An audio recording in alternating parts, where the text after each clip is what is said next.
স্কুলে মাঝে মধ্যে এরকম মাখা খেতে কিন্তু খুবই ভালো লাগে। আমরা প্রায় এই ধরনের মাখাগুলো খেয়ে থাকি। আসসালামু আলাইকুম। হ্যালো এভরিওয়ান, কেমন আছেন সবাই? আশা করছি সবাই ভালো আছেন এবং আল্লাহর রহমতে সবাই সুস্থ আছেন। তো আমরাও আলহামদুলিল্লাহ সবাই ভালো আছি। তো স্কুলে আমরা যাই বাচ্চাদেরকে নিয়ে, তো কয়েকজন গার্জিয়ানের সবাই বলল যে একটু মাখা খাই।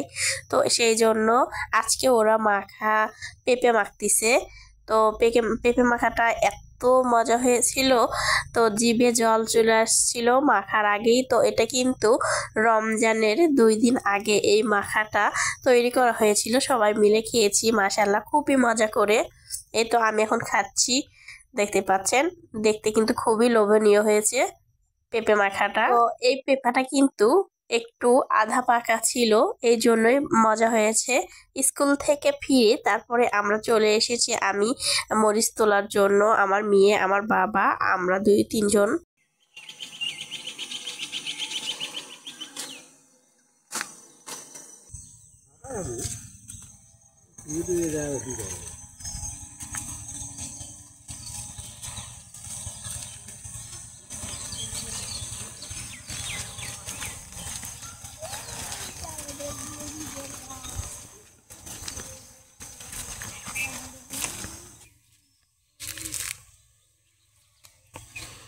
ভুট্টার গাছে কি সুন্দর বড় বড় হয়েছে।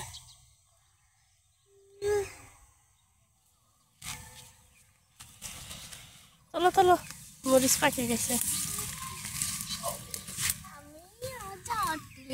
তো মাসালা করে কিন্তু অনেক মরিচ পেকে গিয়েছিল, আবার কাঁচা ছিল।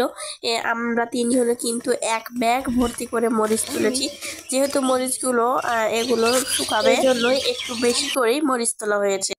তো ব্যাগটা এত ভর্তি হয়েছিল আমরা নিয়ে আসতে পারছিলাম না। তো যাই হোক, অনেক কষ্ট করে 2 জনে, প্রথম আমার মেয়ে ধরেছিল, তারপরে আমি। তো আশা করছি আজকের ভিডিওটা আপনাদের কাছে ভালো লেগেছে। ভালো লাগলে অবশ্যই চ্যানেলটি সাবস্ক্রাইব করবেন।